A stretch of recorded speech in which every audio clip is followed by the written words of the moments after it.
আরে আরে, রানী, রানী কোথায় গেলি তুই? পবন, অরূপ, তাড়াতাড়ি আয়। রানীকে কোথাও খুঁজে পাওয়া যাচ্ছে না।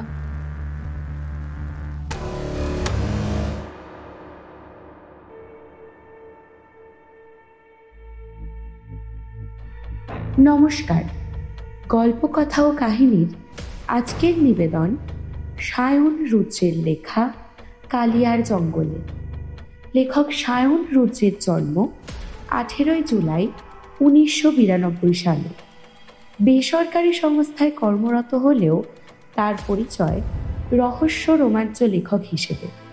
কিশোরদের জন্য ভয়ের আড়ালে, ভ্যাম্পায়ারের আগমন, পুরো মন্দিরের রহস্য, ভয় ও ভূত, মহাযোদ্ধা ইন্দ্রজিৎ ইত্যাদি গল্প লিখেছেন।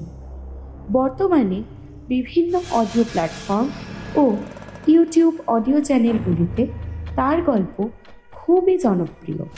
গল্পে 4 বন্ধু অরূপ, পবন, হেমা ও রানী কালিয়ার জঙ্গল নামক এক জঙ্গলে অ্যাডভেঞ্চার করতে বেরিয়ে পড়ে। তারা কোনো এক ম্যাগাজিনে জানতে পারে যে এ জঙ্গলের রহস্যময় ব্যাপার হলো এখানে কালিয়া নামক এক ভয়ানক প্রাণী থাকে, যাকে ঠিক মানুষের মতো দেখতে হলেও মানুষ বলা যায় না। জীবিত ও মৃত প্রাণীদের থেকে কাঁচা মাংস সরাসরি সে ভক্ষণ করে। অরূপরা এসব বিশ্বাস করে না। তারা বেরিয়ে পড়ে আসল রহস্য উদ্ঘাটন করতে। কিন্তু তারপর শুরু হচ্ছে কালিয়ার জঙ্গল।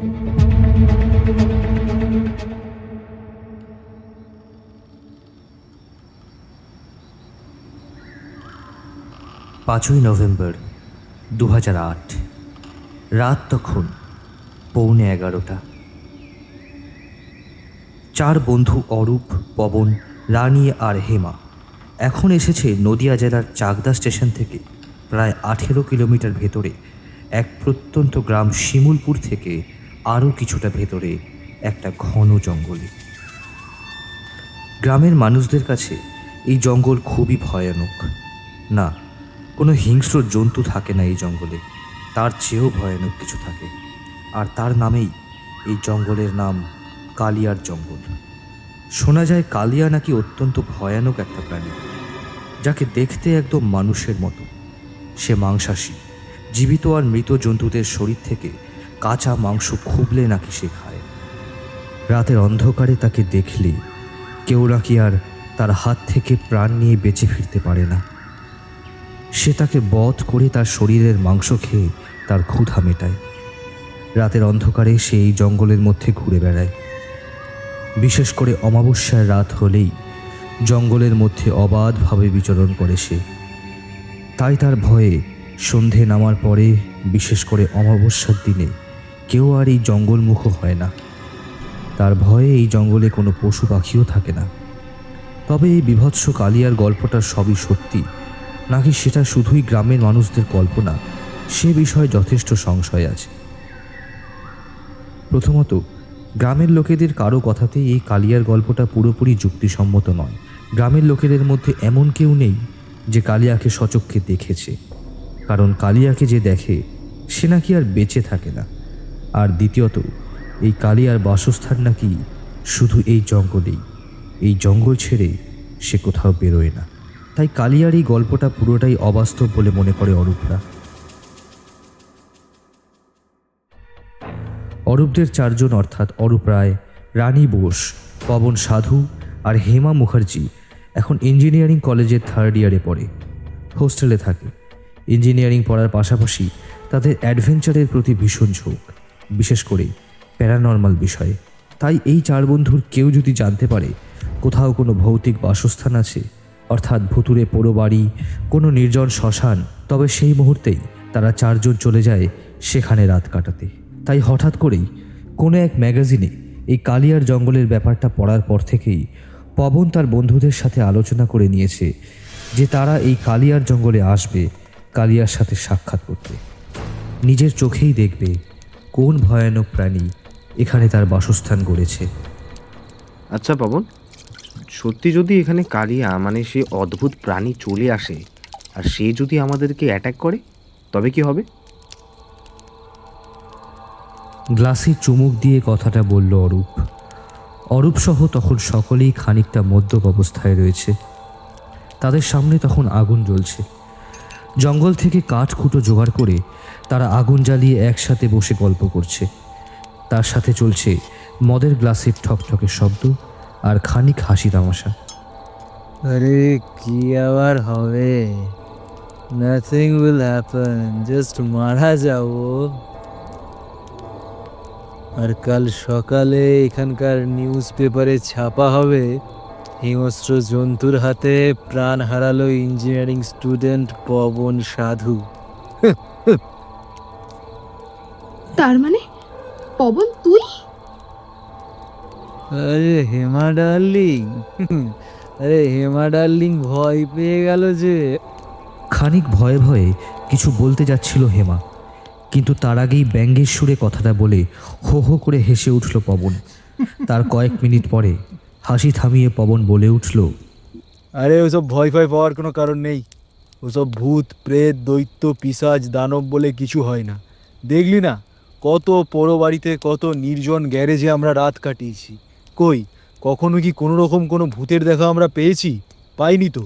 তাই এইবারও নিশ্চিন্তে থাক, কোনো রকম ভূত বা সেরকম কোনো অলৌকিক জিনিসের দেখা আমরা পাবো না। আর তাছাড়াও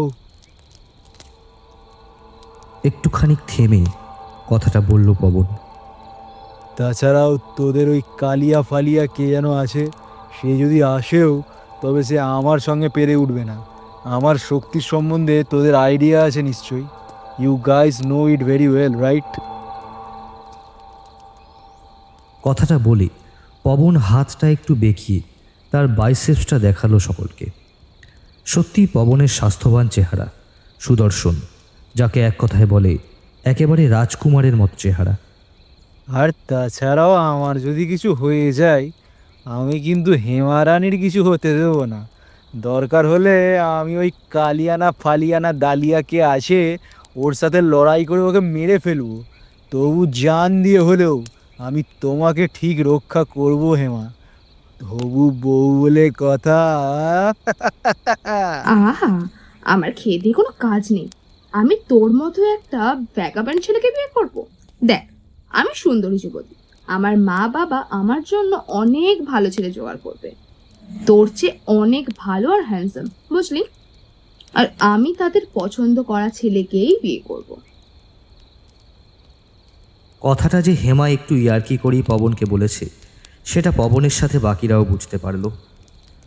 পবন যেমন হেমাকে খুব ভালোবাসে, হেমাও তেমনি পবনকে ভীষণই ভালোবাসে। আর তাদের এই ভালোবাসার কথা কলেজের সকলেই প্রায় জানে, যদিও তাদের দুজনের বাড়ির লোকের কেউই তাদের এই ভালোবাসার কথা জানে না। তাদের বাড়ির লোকেরা তো এটাও জানে না যে তারা কলেজের মেসে থাকার সময় মাঝে মাঝেই অনেক বিপজ্জনক জায়গাতে অভিযানে বেরিয়ে পড়ে। জানলে হয়তো তারা তাদের পড়াশোনা ছাড়িয়ে বাড়িতেই নিয়ে আসতো। বিশেষ করে রানীর বাড়িতে তো এই কাজটা করতোই। রানীর মা বাবা ভীষণই কড়া স্বভাবের। This is not fair Hema. তুই প্রেম করছিস একজনের সাথে আর বিয়ে করবি আরেকজনকে, এটা কিন্তু মেনে নেওয়া যায় না। কে প্রেম করছে? আমি তো জাস্ট টাইম পাস করছি। তাই নাকি? তা মিস হেমারানী, যদি আমাকে ছাড়া অন্য কারোর সাথে বিয়ের পিঁড়িতে বসার খবর পাই, তবে আপনাকে ওই বিয়ের পিঁড়ি থেকে তুলে নিয়ে আসবো, বুঝেছেন? ঠিক আছে, দেখবো আমার আশিকের কত বড় ক্ষমতা। আচ্ছা ঠিক আছে, নে এখন এসব কথা ছাড়, এবার কাজে কথায় আসা যাক। সিরিয়াসভাবে কথাটা বলে উঠল অরূপ। অনেক রাত হয়ে গেছে, এবারে ঘুমানোর প্রয়োজন আছে তো নাকি? হেমা, তুই আর রানী একসাথে একটা তাঁবুতে শুবি, আর আমি আর পবন পাশের তাঁবুতে শোবো, ঠিক আছে? আর শোন, সব সময় টর্চ আর ছোঁড়াটা কাছে রাখবি। আর কোনো প্রয়োজন হলেই সঙ্গে সঙ্গে চিৎকার করে আমাদের ডাকবি, ঠিক আছে? সব সময় মনে রাখবি যে সাবধানের কিন্তু মার নেই। আর এই অচেনা জঙ্গলে কখন কোন দিক থেকে বিপদ আসতে পারে তা তো কেউ জানে না। ঠিক, কালিয়া না থাকতে পারে, কিন্তু হিংস্র জন্তু তো থাকতেই পারে। কিন্তু অরূপ, গ্রামের লোকেরা যে বলল এখানে কোনো জন্তু জানোয়ার নেই, এমনকি কোনো সাপ বা পোকামাকড়ও নেই। সে গ্রামের লোকেরা কি বললো না বললো সেই কথা শুনে আমাদের বসে থাকলে তো চলবে না। গ্রামের লোকেরা তো এটাও বলেছিল যে আমাদের এই জঙ্গলের মধ্যে না ঢুকতে, কিন্তু আমরা কি সেটা শুনেছি? আমরা জঙ্গলের মধ্যে ঢুকে পড়েছি এক নতুন অ্যাডভেঞ্চারের সন্ধানে। কিন্তু অ্যাডভেঞ্চার এটা শুধু আবেগটাই থাকলে তো চলবে না, নিজের বুদ্ধি আর শক্তিকেও কাজে লাগাতে হবে। কারণ কোন অজানা বিপদ যে উকি দিয়ে বসে থাকবে সেটা তো আমরা কেউ জানি না। আচ্ছা, তাই সবসময় আমাদের একদম সাবধান হয়ে থাকতে হবে। আচ্ছা বাবা, আচ্ছা, তুই যেমনটা বলবি তেমনটাই হবে। যতই হোক, তুই তো আমাদের অ্যাডভেঞ্চারের লিডার। আচ্ছা ঠিক আছে ঠিক আছে, চল এখন শুয়ে পড়ি। কাল ভোরবেলা উঠে জঙ্গল পরিভ্রমণে বেরোবো। আজ অন্ধকারের মধ্যে তো কিছুই দেখতে পেলাম না। আচ্ছা, যাওয়ার আগে একবার এই জঙ্গলটা একবার দেখে যাব। যেখানে সারা রাত কাটালাম সেই জায়গা সম্বন্ধে ভালো করে না দেখলে কি করে হবে। মৃদু হেসে কথাটা বলে অরূপ উঠে দাঁড়ালো। আর হ্যাঁ, রানী, হেমা, তোদের আবারও বলে দিচ্ছি, কোনো রকম সন্দেহজনক কিছু বুঝলেই সঙ্গে সঙ্গে আমাকে একদম ডাক দিবি, ঠিক আছে? এখানে আমরা সবাই মিলে একসাথে সুস্থ অবস্থাতে এসেছি, সুস্থ অবস্থাতেই ফিরে যেতে চাই। আমি চাই না কারোর কোনো বিপদ উপস্থিত হোক। আচ্ছা ঠিক আছে আমাদের ঠাকুরদা, এবার চলুন আমরা একটু শুতে যাই। চল শুতে চল। হাত জোর করে বেশ ব্যঙ্গাত্মকভাবেই কথাটা বলল পবন। পবনের এই রসিকতায় রানী আর হেমা দুজনেই হেসে উঠল। আচ্ছা নে, অনেক হয়েছে, এবারে চল তো শুয়ে পড়ি।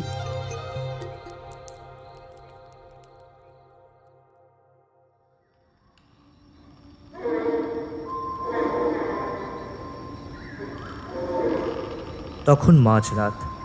হঠাৎ করে এক অদ্ভুত শব্দে ঘুম ভেঙে গেল হেমার। শব্দটা আসছে তাঁবুর বাইরে থেকে।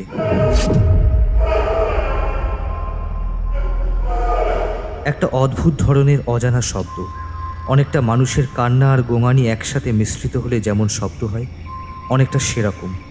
কোনো হিংস্র জন্তু ডাকছে কি, কিন্তু এরকম কোনো জন্তুর ডাক সে আগে কখনো শোনেনি।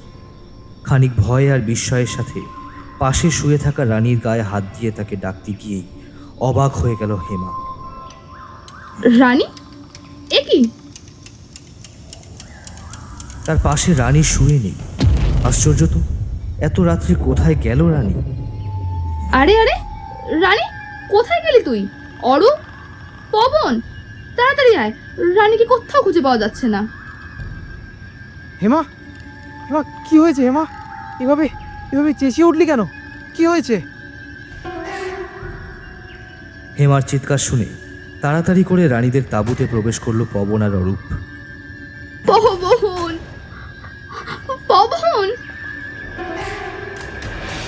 কথাটা বলতে গিয়ে কেঁদে ফেললো হেমা। রানীকে কোথাও খুঁজে পাওয়া যাচ্ছে না। সে কি, এত রাত্রে রানী কাউকে কিছু না জানিয়ে তাঁবু থেকে বেরিয়ে কোথায় চলে গেল? আরে বাবা, ও কি জানে না যে গভীর অরণ্যের মধ্যে একা একা বাইরে বেরোনো মানে বিপদের মুখোমুখি হওয়া? পবন, চল তো, দেখি রানীকে খুঁজে পাওয়া যায় কিনা। হ্যাঁ চল চল চল। পবন, আমিও যাব তোদের সাথে। তুইও যাবি? ঠিক আছে, যাবি যখন, যেতে বারণ করছি না। তবে সাথে করে টর্চ আর ছোড়াটা নিয়ে নে, বুঝলি? আর খবরদার, দল ছুট হয়ে একা একা কোথাও যাবি না, ঠিক আছে? কোথাও কোনো সন্দেহজনক কিছু দেখলেই চিৎকার করে আমাদের ডাকবি। পবন, কুইক, চ চ চ চ চ। রানীর কোনো বিপদ হওয়ার আগেই তাকে খুঁজে বার করতে হবে। চ চ চ চ চ।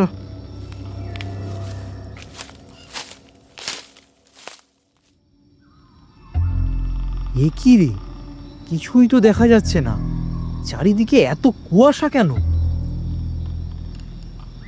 তাঁবুর থেকে বেরোতেই ওরা তিনজনেই বেশ অবাক হয়ে গেল। সাদা ধোঁয়ায় ভরে গেছে জঙ্গলের চারিদিক। এই ধোঁয়ার মধ্যে দূরের জঙ্গল তো দূর, কাছেও ঠিক মতন দেখা যাচ্ছে না। না, আমাদের এগোতেই হবে পবন। রানীর প্রাণ হয়তো সংকটের মধ্যে আছে। আমাদের এইখানে এইভাবে চুপচাপ দাঁড়িয়ে থাকলে চলবে না, চ। টর্চ জ্বালিয়ে এগিয়ে চলল অরূপ। পবন আর হেমাও চলল তার পেছন পেছন। রানী, রানী, কোথায় তুই? রানী, রানী, রানী তুই কোথায়? রানী, রানী! তিনজনে মিলে চিৎকার করে ডাকতে ডাকতে জঙ্গলের দিকে এগোতে লাগলো, কিন্তু রানীর কোথাও কোনো সাড়া শব্দ পাওয়া যাচ্ছে না। টর্চের আলোতে শুধু জঙ্গলের মধ্যে থাকা বড় বড় গাছগুলো ছাড়া আর কিছুই দেখা যাচ্ছে না। রানী? হঠাৎ করে এক জায়গাতে থমকে দাঁড়িয়ে পড়ল হেমা। তার ভীত কণ্ঠস্বর শুনতে পেয়ে অরূপ আর পবন তার টর্চের আলো লক্ষ্য করে সামনের দিকে তাকালো। তাদের দুজনের হাতেও টর্চ জ্বলছে, আর এই আলোতে কোনো ভয়ঙ্কর দৃশ্য দেখেছে তারা। মাটির ওপর অচৈতন্য অবস্থায় শুয়ে রয়েছে রানী, আর ঠিক তার পাশেই বসে আছে এক সম্পূর্ণ উলঙ্গ মানুষ। দুই হাতে ধরে ওটা কি খাচ্ছে মানুষটা? একটা মাংসপিণ্ড? না, কোনো রকম ভুল তারা দেখছে না। তার হাতে ধরা মাংসপিণ্ড থেকে রক্ত গড়িয়ে পড়ছে মাটিতে, আর রানীর গালের বাম দিকের অংশটা খুবলে নেওয়া, যেন সেই স্থান থেকেই মাংসপিণ্ডটা নিয়ে নেওয়া হয়েছে। রানী, রানী! পবনের কথা শুনেই যেন সেই উলঙ্গ মানুষটা চোখ তুলে তাকালো তাদের দিকে। এতক্ষণ সে আপন মনে নিজের ক্ষুধা মেটাতে ব্যস্ত ছিল বলে হয়তো পবনের উপস্থিতি সে লক্ষ্য করে, আর সে চোখ তুলে তাকাতেই তার অদ্ভুত দৃষ্টিতে ওরা তিনজনেই দারুণ ভয় পেয়ে গেল। এই শয়তানটার চোখে যেন আগুন জ্বলছে, এতটাই রক্তবর্ণ তার চোখ দুটো। মাথার চুল, গোঁফদাড়ি বা চোখের ভ্রু কিছুই নেই তার। বিভৎস চেহারার এই মানুষটার গালের দুপাশ দিয়ে চুইয়ে পড়ছে তাজা রক্ত। শালা হারামি, তুই আমার রানীকে মেরেছিস। আজ আজ আমি তোকে মেরেই ফেলবো। রাগে দুঃখে কথাটা বলে পবন তার দিকে এগোতে যাচ্ছিল। এমন সময় সেই শয়তান যে কাণ্ড করে বসলো তা দেখে অরূপ আর হেমার চোখ একদম কপালে উঠে গেল। সেই শয়তান অর্থাৎ কালিয়া নামের সেই বিভৎস জীব তার জিভ বার করে সেই জিভ দিয়ে চেপে ধরলো তার থেকে প্রায় 3 হাত দূরে দাঁড়িয়ে থাকা পবনের গলা। কোনো সাধারণ মানুষের জিভ যে কোনোদিন এত লম্বা হতে পারে সেটা কোনো মানুষ কল্পনাতেই ভাবতে পারে না। আর সেই কালিয়ার জিভের শক্তি এতটাই যে সেই বন্ধনীতে পবনের কথা বলতেও কষ্ট হচ্ছে, তার দম যেন বন্ধ হয়ে আসছে। পবন, পবন, পবন! অরূপ এগিয়ে এসেছে পবনের দিকে। হেমা তখন সেই দৃশ্য দেখে এতটাই হতভম্ব হয়ে গেছে যে কাঠের পুতুলের মতো সে দাঁড়িয়ে রয়েছে। সেই শয়তান কালিয়া তখন সেই মাংসপিণ্ডটা রেখে দিয়ে উঠে দাঁড়িয়েছে। দাঁড়ানো অবস্থাতে তাকে দেখলে মনে হয় তার উচ্চতা প্রায় 8 ফুটের কাছাকাছি হবে। কালিয়া তখন তার নিজের জিভের দ্বারা পবনের গলাতে আরও চাপ দিতে শুরু করেছে। পবনের হাত থেকে টর্চ আর ছোড়াটা অনেক আগেই পড়ে গিয়েছিল। অরূপ তার হাতের ছোড়া দিয়ে পবনের গলায় জড়িয়ে থাকা কালিয়ার সেই গাঢ় লাল রঙের জিভটা কাটতে উদ্যত হলো। আর সেই মুহূর্তেই কালিয়ার তীক্ষ্ণ দৃষ্টি পবনের থেকে ফিরে অরূপের দিকে গেল। অরূপের হাত থেকে ছোড়াটা পড়ে গেল, মাটিতে ধপাস করে পড়ে গেল অরূপ। যেন মনে হলো কেউ যেন খুব জোরের সাথে চপেট আঘাত করে অরূপকে মাটিতে ফেলে দিয়েছে। আর সেই সময়ই কোথা থেকে গাছের লতাপাতার সাহায্যে অরূপের হাত আর পা বাঁধা হয়ে গেল। কে যে এই কয়েক মুহূর্তের মধ্যে অরূপকে এইভাবে বেঁধে ফেলল সেটা কারো বোধগম্য হলো না। ততক্ষণে পবনের গলা থেকে নিজের জিভটা সরিয়ে নিজের মুখের মধ্যে ঢুকিয়ে নিয়েছে কালিয়া। কালিয়ার বাঁধন থেকে নিজেকে মুক্ত করতে পেরে পবন যেন হাঁপ ছেড়ে বেঁচেছে।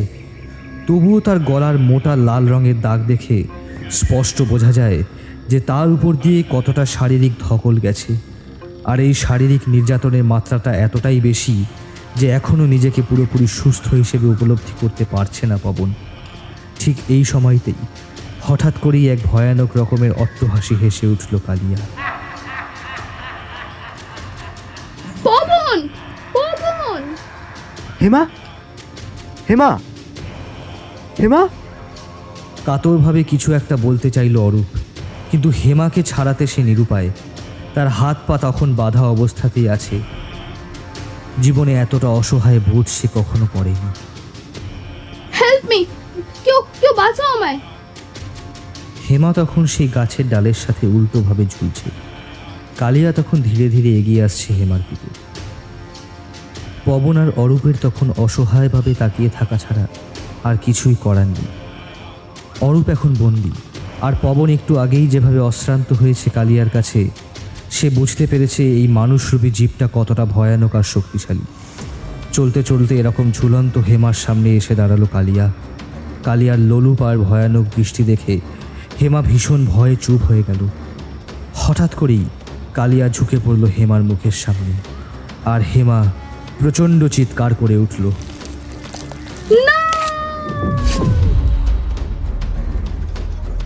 একটু পরেই মুখ তুলল কালিয়া, আর তার মুখে এখন ওটা কি?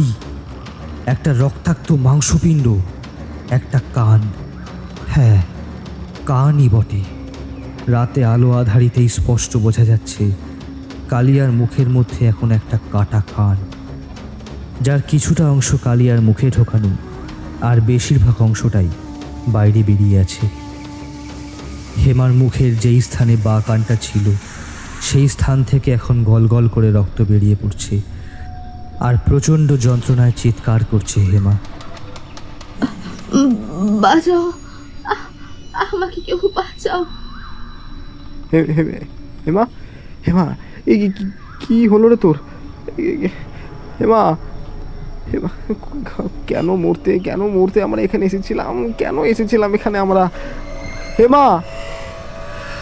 প্রচণ্ড কান্নায় ভেঙে পড়ল অরূপ। কালিয়া তখন তার মুখ দিয়ে তুলে নেওয়া হেমার কানের বাকি যে অংশটা তার মুখের বাইরে ছিল, সেটাকেও মুখের ভেতরে ঢুকিয়ে নিল। এরপর আয়েশ করে চোখ বুজে সেই কানটা চিবিয়ে বেশ একটা তৃপ্তির ঢেকুর তুলল কালিয়া। তার মুখের দুই দিকে তখন রক্ত লেগে আছে। শয়তান! চিৎকার করে কালিয়ার সামনে যেতে গিয়েও থমকে দাঁড়ালো পবন। কালিয়ার দৃষ্টি এখন হেমার দিক থেকে ঘুরে পবনের দিকে গেছে, আর সেই দৃষ্টি এতই তীক্ষ্ণ আর ভয়ানক যে পবনকে আর কিছু না বলে থেমে গিয়ে ওখানেই দাঁড়িয়ে পড়তে হলো। এরপর কালিয়া বাদিকে তাকিয়ে ধীরে ধীরে এগোতে লাগলো অরূপের দিকে। অরূপ তখনও মাটির ওপর ওইভাবে বন্দি অবস্থায় পড়ে রয়েছে। ভয় আর যন্ত্রণায় হেমা তখন হয়তো জ্ঞান হারিয়েছে। অচেতন অবস্থায় সে ওইভাবেই ঝুলছে। চোখের সামনে একের পর এক ভয়ানক দৃশ্য দেখা ছাড়া পবনের যেন এখন আর কিছুই করার নেই। তবে দৃশ্য যে ধীরে ধীরে আরও ভয়ানক হয়ে উঠবে, সেটা হয়তো পবনের ধারণারই বাইরে ছিল। না না না না, ছেড়ে দাও, তুমি আমাকে ছেড়ে দাও প্লিজ। না না না, প্লিজ ছেড়ে দাও। ভয়ে ভয়ে কথাটা বলে উঠল অরূপ। কালিয়া তখন অরূপের একদম সামনে চলে এসেছে। হঠাৎ করে কালিয়া তার দুই হাত দিয়ে অরূপের বাঁধা অবস্থায় থাকা বা পাটা ধরে ফেলল। কালিয়ার হাতের নখগুলো স্বাভাবিকের তুলনায় অনেক বেশি বড় আর ধারালো। এরপর তার পা ধরে খুব জোরে টান দিতেই অরূপের বা পা কোমরের কাছ থেকে শরীর থেকে আলাদা হয়ে গিয়ে কালিয়ার হাতে চলে গেল। যন্ত্রণায় চিৎকার করে উঠল অরূপ।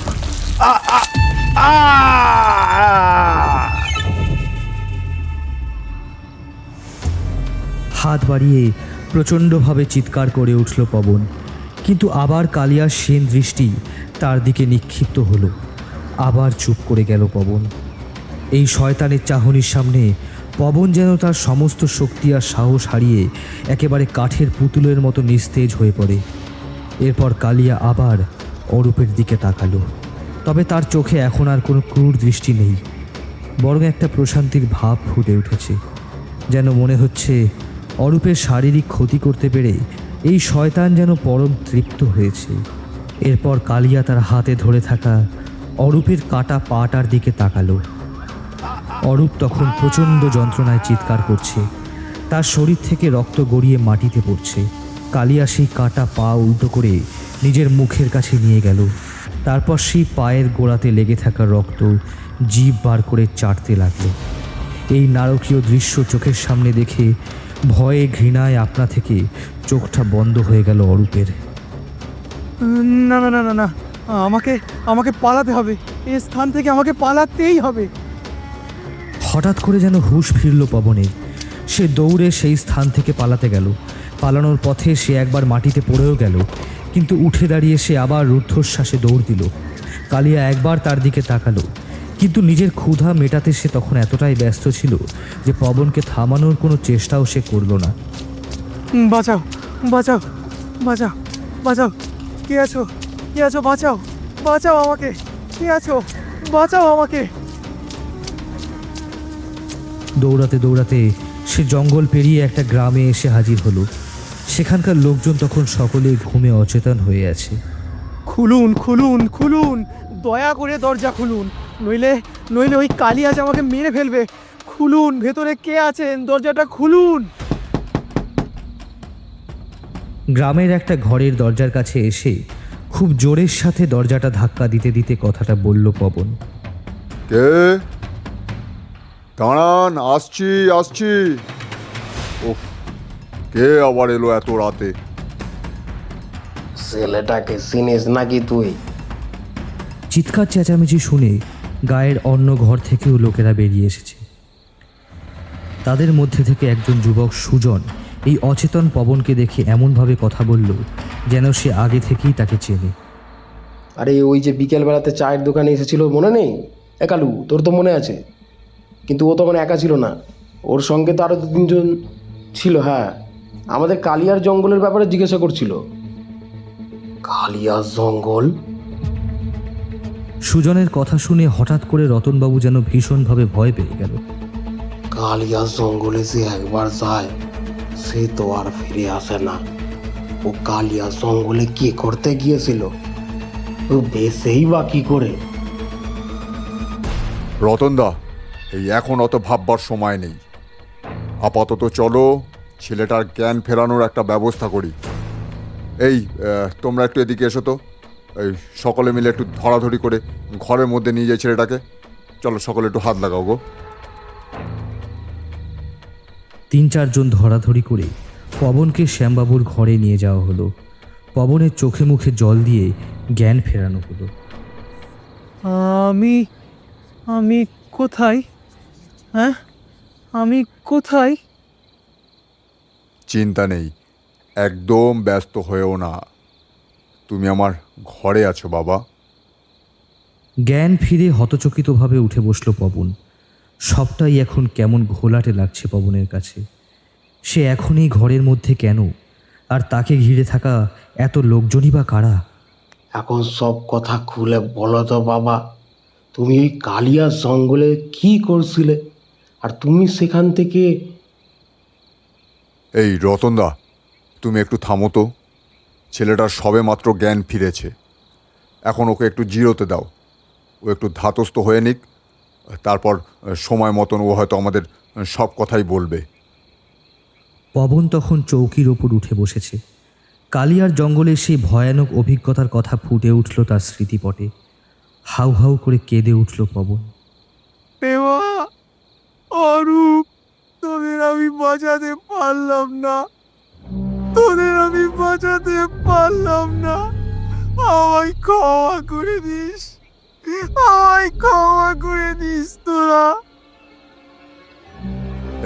এই দেখো বাবা, তুমি কেঁদো না, তুমি একটু শান্ত হও, শান্ত হও। শান্ত হয়ে তুমি আমাদেরকে সমস্ত কথা খুলে বলো দেখিনি কি হয়েছিল। পবনের পাশে বসে তার গায়ে স্নেহের হাত রেখে শান্তভাবেই কথাটা বলে উঠল রতনবাবু। আমি মানে আমার বন্ধুরা। রতনবাবুর কথাতে পবন যেন মনে একটু বল পেল। কান্না থামিয়ে রতনবাবুকে সমস্ত কথাই বলল পবন। কিভাবে কালিয়ার জঙ্গলে তারা সেই ভয়ানক কালিয়ার দেখা পেয়েছিল, কালিয়া কিভাবে তাদের উপর আক্রমণ করে তাদের সমস্ত বন্ধুদের নৃশংসভাবে হত্যা করেছে। সমস্ত কথাই সে বলল। তার কথা শুনে গ্রামবাসীরা ভীত ও আশ্চর্যান্বিত হয়ে গেলেও অবিশ্বাস মোটেই করল না। ভগবানের অশেষ কৃপা যে তুমি এ যাত্রায় বেঁচে গেছো। কালিয়ার হাতে তোমার মৃত্যু ঘটেনি, নইলে কালিয়ার জঙ্গলে যে একবার ঢোকে সে আর কিন্তু প্রাণ নিয়ে ফিরতে পারে না। পবনের সমস্ত কথা শোনার পর সুজন কথাটা বলে উঠল। সব বুঝলাম। আচ্ছা, তুমি এখন একটু বিশ্রাম নাও তো বাবা। যা হবার তা তো হয়েই গিয়েছে। আজকের রাতটা এই গ্রামে কাটিয়ে কাল সকালবেলা বাড়ির পথে রওনা দিও, কেমন? কথাটা বলে শ্যামবাবু উঠে দাঁড়ালেন। তারপর গ্রামবাসীর দিকে তাকিয়ে বললেন, এই তোমরা এখন আসো সকলে। উনি এখন ক্লান্ত আছেন, ওনাকে একটু বিশ্রাম নিতে দাও। আর হ্যাঁ বাবা, আমি তোমার পাশের ঘরেই রয়েছি, ঠিক আছে? যদি কোনো দরকার হয় নির্দ্বিধায় আমাকে ডেকো।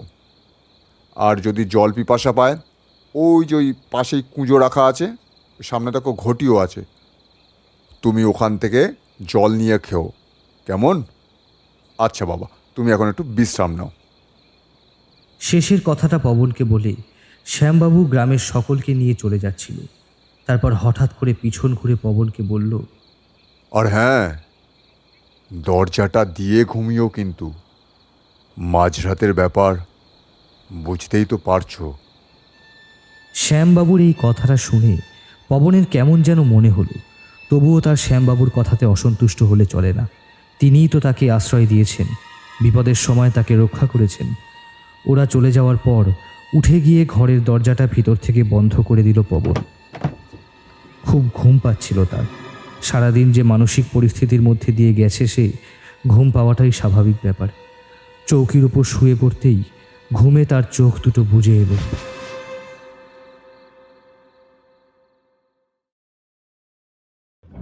কতক্ষণ ঘুমিয়েছিল তার জানা নেই। হঠাৎ করে স্বপ্নের মধ্যে সে দেখতে পেল সাদা ধোঁয়ায় ভরে রয়েছে চারিদিক, ঠিক যেমন ধোঁয়া সে কালিয়ার জঙ্গলে দেখতে পেয়েছিল। আর সেই ধোঁয়ার মধ্যে থেকে কেউ যেন এগিয়ে আসছে তার দিকে। একটা নয়, তিনটে ছায়ামূর্তি। একটু সামনে আসতেই ছায়ামূর্তিদের চিনতে পারল সে।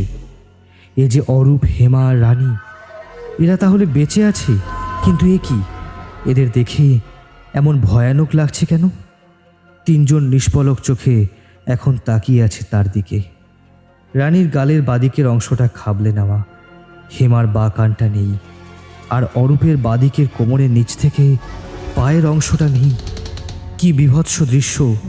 এ যে চোখে দেখা যায় না। হঠাৎ করেই তিনজন একসাথে কথা বলে উঠল। আয় পবন, তুই আমাদের কাছে আয়। তুই আমাদের বন্ধু না? তবে আমাদেরকে এইভাবে ছেড়ে তুই চলে যেতে পারিস না। আয়, আমরা যে তাকে নিতে এসেছি। তিনজনেই তাদের দুই হাত সামনের দিকে বাড়িয়ে এগিয়ে আসতে লাগলো পবনের দিকে। চিৎকার করে উঠল পবন। কি ভয়ানক দুঃস্বপ্ন! রীতিমতন ঘামতে শুরু করেছে সে। কি হয়েছে, কি হয়েছে বাবা? তুমি এরকম হঠাৎ চিৎকার করে উঠলে কেন? হঠাৎ করেই দরজা খুলে ভেতরে ঢুকে কথাটা বলে উঠলেন শ্যামবাবু।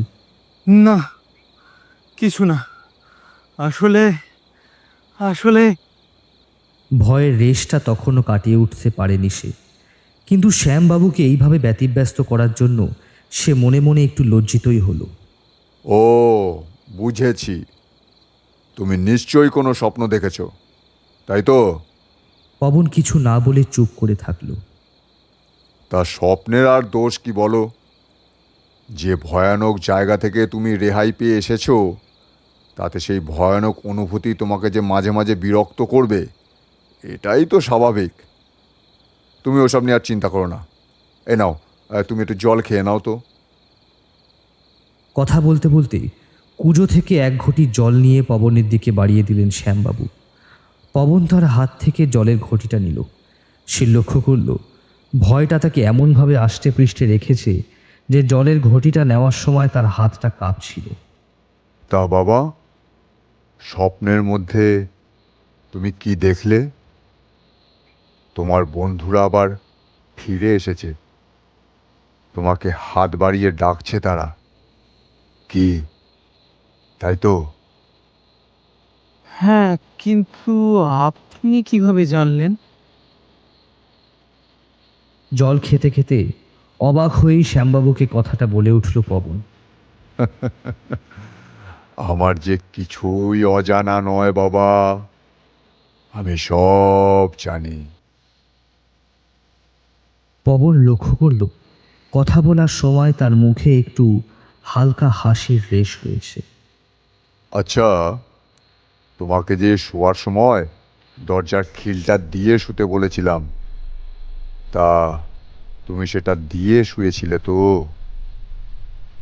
হ্যাঁ, তা তো করেছিলাম, তবে তবে তোমার মনের মধ্যে এই প্রশ্নটা একবারও জাগলো না যে আমি ঘরের ভেতরে ঢুকলাম কিভাবে? তুমি তো আমাকে নিশ্চয়ই দরজা খুলে দাওনি, তাই না? অবাক হয়ে কিছু একটা বলতে যাচ্ছিল পবন, কিন্তু তার আগেই তার মনে আসা প্রশ্নের উত্তরটা যেন শ্যামবাবুই দিয়ে দিলেন। সত্যিই তো, শোয়ার সময় পবন দরজার খিলটা ঠিক যেমন দিয়েছিল এখনও তেমনটাই দেওয়া আছে। তবে শ্যামবাবু এই ঘরের মধ্যে ঢুকলো কীভাবে? এই ঘরে ঢোকার অন্য কোনো দরজা আছে কি? কে খুব অবাক হচ্ছে না? তবে অতটা ঘাবড়ে যাওয়ার কিছু নেই। অবাক হওয়ার মতন এখনো অনেক কিছু বাকি আছে। তার মানে কি বলতে চাইছেন আপনি?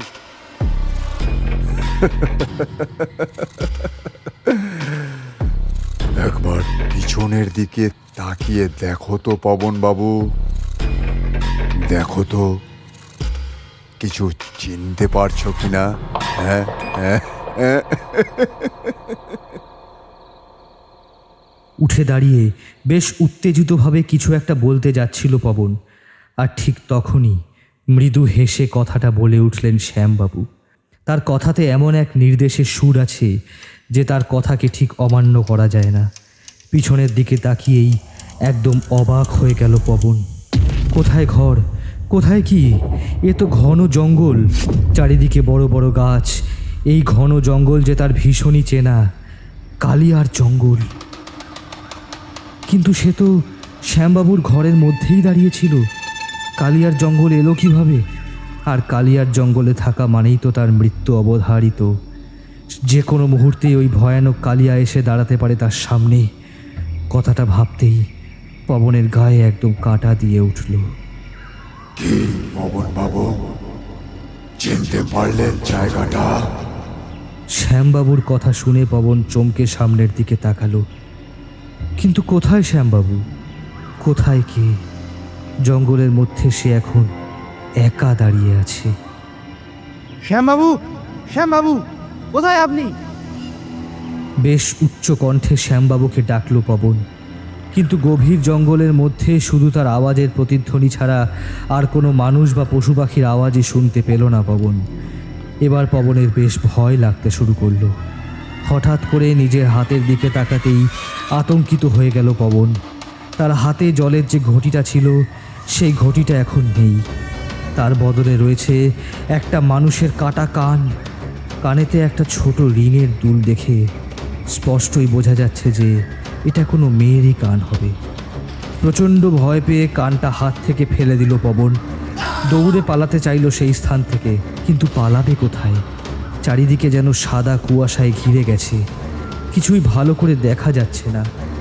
এমন সময় হঠাৎ করেই একটা আওয়াজ শুনতে পেল পবন। কোথায় পালাচ্ছেন পবন বাবু?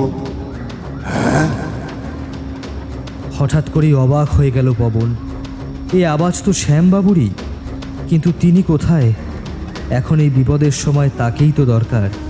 তিনিই তো পারবেন এই কালিয়ার জঙ্গল থেকে তাকে উদ্ধার করে নিয়ে যেতে। এটা কালিয়ার জঙ্গল পবন বাবু। এখানে যে একবার আসে সে আর বেঁচে ফিরে যেতে পারে না। হ্যাঁ, শ্যামবাবুর গলার স্বরটা কেমন যেন একটু অন্যরকম লাগছে তার কাছে, যেন অনেক দূর থেকে কথা বলছেন তিনি। এখানে কেবলমাত্র আমার, শুধু আমারই ক্ষমতা চলে। পবন বাবু, আপনি তো কখনোই এই জঙ্গল থেকে বেরই হননি।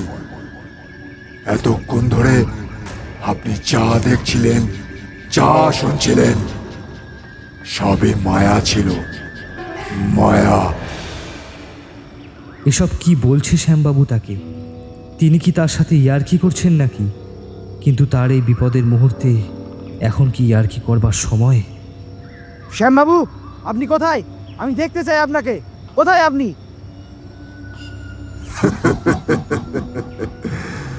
আচ্ছা, দেখতে চান আমায়? বেশ, তবে আপনার এই ইচ্ছেটাও আমি পূরণ করে দিচ্ছি। হ্যাঁ, দেখুন দেখুন, ভালো করে তাকিয়ে দেখুন। হঠাৎ করে সেই ধোঁয়ার মধ্যে সে বক্তাকে দেখতে পেল। না, শ্যামবাবু নয়, স্বয়ং কালিয়া এসে দাঁড়িয়েছে তার সামনে। তার মুখের চারিদিকে রক্ত লেগে আছে, যেন একটু আগে এমন কিছু খাওয়া শেষ করেছে যার মধ্যে রক্ত লেগে আছে, হয়তো কোনো মানুষের কাঁচা মাংস। কথাটা মনে হতেই পবন রীতিমতন ভয় পেয়ে গেল। হঠাৎ করে কালিয়া এগিয়ে আস্তে আস্তে কি যেন একটা নিয়ে এলো তার নিজের মুখের সামনে। একটা কাটা বুড়ো আঙুল, একটা মানুষের পায়ের বুড়ো আঙুল। সে সেই বুড়ো আঙুলটা মুখের মধ্যে পুরে দিল, আর সেটা চিবোতে লাগলো। তার মুখ দেখে মনে হলো সে যেন পরম তৃপ্তি অনুভব করছে। প্রচণ্ড ভয় পেয়ে পবন পালানোর উদ্দেশ্যে পিছনে ঘুরল। আর পেছনে ঘুরতেই সে দেখতে পেল তার একদম সামনেই দাঁড়িয়ে আছে কালিয়া। তার চোখ দুটো স্থির। কিছুক্ষণ আগেই সে তো তার সামনেই দাঁড়িয়েছিল, এত দ্রুত সে তার পিছনে এলো কিভাবে? নিজের ডান হাতটা সে ধীরে ধীরে বাড়িয়ে দিচ্ছে পবনের গলার দিকে। আজ আর কালিয়ার হাত থেকে তার নিস্তার নেই।